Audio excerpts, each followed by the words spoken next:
Alrighty, it's wonderful seeing you today. What we're going to go over real quick, make sure we're in tune, are E, A, D, G, B, and E again. It's my E major. So I'm going to do a quick chord review that I'd like you to add in addition to your finger exercises. Your lesson 1, spider exercises, making sure to keep 1, 2, 3, 4, and alternate up, down on your right hand, all right? We're going to keep these going up and down until we get the feel of going up and down the fretboard and keeping our fingers on there. I got to say, you're doing wonderful. I've noticed improvement. The way you get more improvement of your 3rd and 4th finger on your chords without your pinky feeling like it's falling apart when you're playing these bar chords is to quite literally, while you're doing your spider exercises, think 1, 2, 3rd finger to 4th finger. These are where the hard ones are. In fact, if you want to, you can do just all 3rd finger to 4th finger through the whole thing. All this will do is it's going to make your finger get a little stronger. All right. The point is to have your pointy down and down. It isn't so much the finger that needs conditioning; it's the tendons and the muscles that are inside of your hand and the back of your wrist whilst doing this. Practicing the practice of practicing. When you practice these episodes, these examples over and over again, you just get fluid with the motions. All right. So keep going on your spider exercises. Right now, I'm just going to give you all the majors and all the minors for these chords and all the alternates, which I want you to practice as well. I know these bar chords seem hard, but the more that you get your fingers to not do one of these flat things and they straighten out and get pointy, the easier these spiders and all this will become together and moving your shapes around. So what I want you to see is when we have our whole step, half step, whole step, whole step, half step, our 1, 4, and 5 are major, our 2, 3, and 6 are minor, and our 7th is diminished. The way that I make these chords underneath the 5th fret looks almost like this. In the key of C, there are no sharps and flats, so when I speak them to you, I don't say C, D, E, F, G, A, C flat, C. That would be silly. I use all the letters allotted. There is no H. I just go through the process of using A, B, C, D, E, F, G over and over. When I use my circle of fifths and go C, D, E, F, G, I now know, because C had no sharps, I had a C major, D minor, E minor, F major, G major, A minor, B diminished, and a C. I know that when I go C, D, E, F, G, and I go to spell G, I have to include the first sharp, which is always going to be F. When I do D and I say D, E, F sharp, G, A, B, C sharp, D, the reason why I know F sharp and C sharp are in D is G, A, B, C, D. C has no sharps, no flats. C, D, E, F, G, A, B, C, C, D, E, F, G. G now has 1 sharp, that's F sharp. G, A, B, C, D, E, F sharp, G. If I played an F, C, D, E, F, G, sorry, G, A, B, C, D, E, F, it would be a whole tone away from my resolution rather than a half tone. T-do! So that half step, the whole step movement where you move your 7th from a diminished to a dominant 7th really makes a world of difference, because that now 7th note, which was an F sharp, is in the key of G, pulling more towards the D and the C than it is towards the resolution of G. Or more importantly, towards the 2 minors that would have been sitting above it, the A minor and B minor. That might be a little over the top, but what happens when you start moving these chords around? You could have G major, A minor, B minor, C major, D major, D minor, F sharp diminish. What we do is we take G, A, B, C, D, and we add it to a 7th, and that becomes our diminished. We could also add a couple different movements inside there, like or. But allottedly, if you have the F sharp, you've got the C, the F sharp, that's going to give you the tone that you're looking for to get the resolution from. No matter what key you're in. If you're in the key of F, you'd have F, G minor, A minor, B flat major, C major, D minor, E, it would be E diminished, so E diminished to F.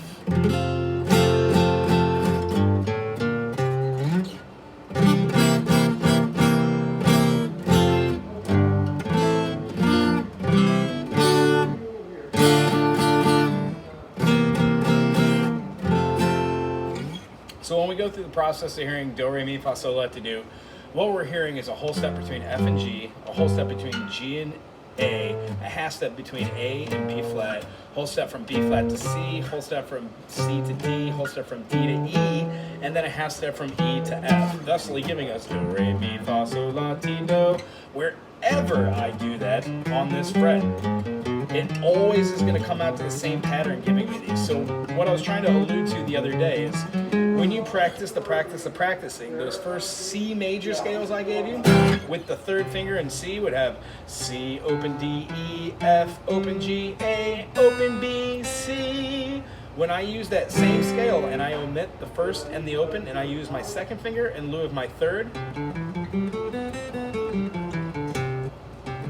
I'm omitting those and I'm actually going up the fretboard from 2nd fret to 5th fret. When I play that same C major scale and I don't use my second fingering, but I use my third fingering, starting with my pointer finger, I get the same notes, but I'm moving from the 3rd fret to the 7th fret. Thusly, that same scale that I used for the C there at the last, if I had my starting note at G, I would still have a G, A, B, C, D, E, F sharp, G, no matter where I played it. That F sharp needs to be there. In the key of B, I will know that I've got B, C sharp, D sharp, E, F sharp, G sharp, A sharp. The reason why I know that, besides repetition, is when you start adding on the sharps, I know that B sharp has the same sharps E had. And if E had F sharp, G sharp, C sharp, and D sharp, and the only addition I have to add on there is that A sharp, that makes sense to me. It's the addition of the next sharp. So what I'd like you to do this week is to not think about anything I just said and just play all these majors thinking about where your thirds are. E major, E minor, F major, F minor, F sharp major, F sharp minor, G major, G minor. This is our G major as well. This is our G major as well. This could be considered our G minor. When we go from G to A major. A drops the C sharp to a C to get an A minor, A major, A minor. We also have an A major at the 5th fret. I could also bar the 2nd fret and play a G. All of these are A's. But when you're doing your rhythm exercise, it should really focus in on 1 and 2 and 3 and 4. And as soon as you can attack it, have the chord gear and switch, and you can hit all of your chords. I mean, today's example, if we did a D major 2 to a D major 7, 4, 1, and then you go to here to your D7. If you get to this D7 and it comes out something that's not this, that means that you need to practice the whole note. 1 and 2 and 3 and 4 and attack, switch. Switch. If you can go back in between all these, that just means that you're getting more fluid with your chord structures, okay? Inevitably, once you do the whole notes and you're tapping over here 4 beats, it turns out instead of doing it just on the 1 and counting the 4 beats, you can do it on the 1 and the 3 to get 1 and 2 and 3 and 4 and 1 and 2 and 3 and 4 and 1 and 2 and 3 and 4, 1 and if you keep doing that, you can go all downstrokes with quarters. 1 and 2 and 3 and 4 and 1 and 2 and 3 and 4. Then 8th notes, we're going down, up, down, up, down, up, down, up. And then we get our 1E and a 2E. 1E and a 2E and a 1E and a 2E, which become our 16th notes. So no matter what key you're in this, let's say A major. Hear how that 16th note can be done into 8th notes? And quarters? And half notes?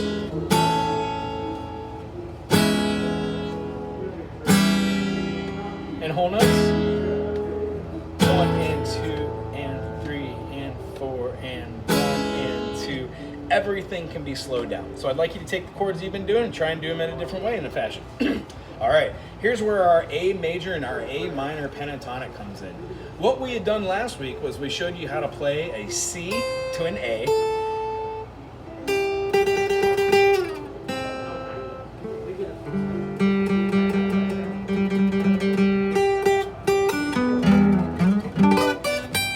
We've got our G, sorry, I was getting into it. So we've got our C to an A, G to a F, and then we've got moving down this, that's where that guy would end. I'm using that with this A to show you that the A and the C are relative. So A, C, D, E, G, those notes are what we call a minor pentatonic.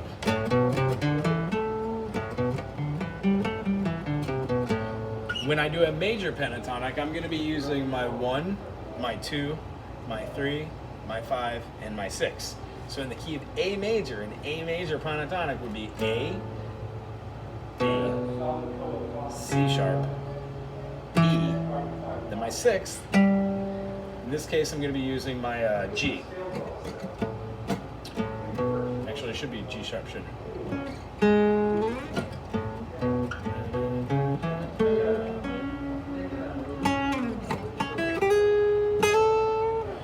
Alright, so what I'd like you to hear from me this week is seeing this.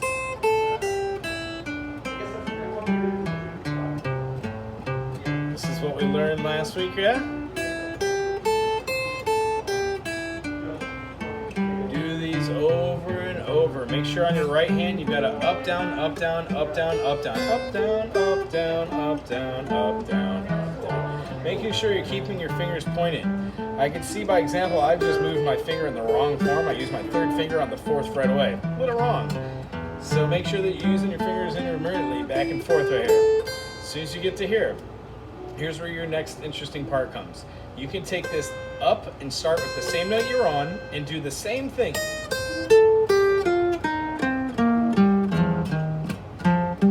That gives you another minor pentatonic. If you go the other way, you go off here and go down. That gives you a F sharp minor pentatonic.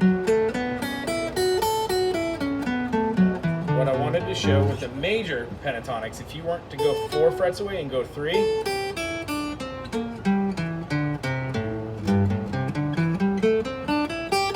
so 5 to 3, 5 3, 5 2, 5 2, 5 3, 5 3.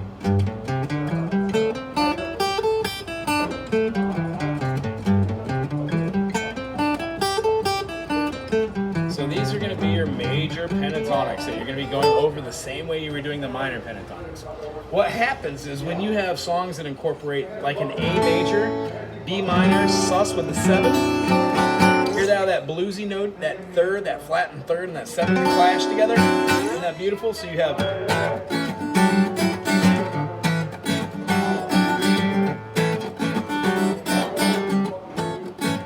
So that's our new chord. A major goes to here, it plays the 3rd in the B minor, the D, and then it has the F sharp here. Everything else, the F sharp goes to the open G, we have our D here, and then it goes to an open E. So you get that sus note moving out over the top, and then you can add these 2 notes if you want. It works to play an Ionian because you're playing A major. Over here, you could do a...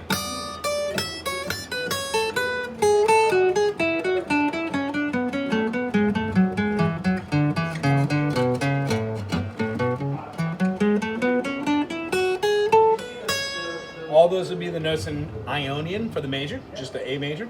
And if you wanted to, you could play A mixolydian. So you'd have that flat 7th, 1, 2, 3, 4, 5, 6, 7, making that a G rather than a G sharp.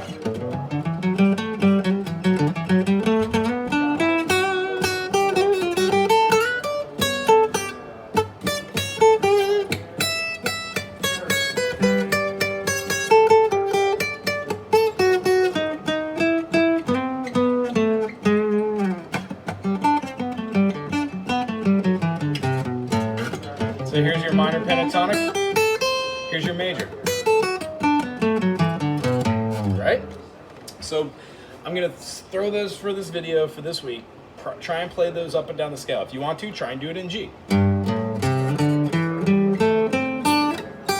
A.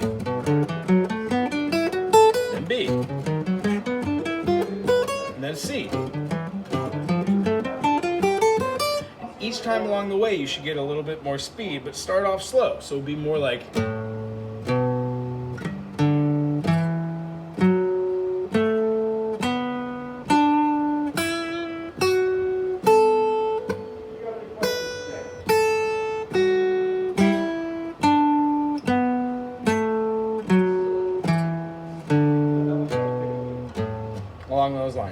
that makes sense. And then the new chord is this. Can be played with all the different fingers if you choose so. Alrighty? That was good seeing you. I'll see you next week. Aloha.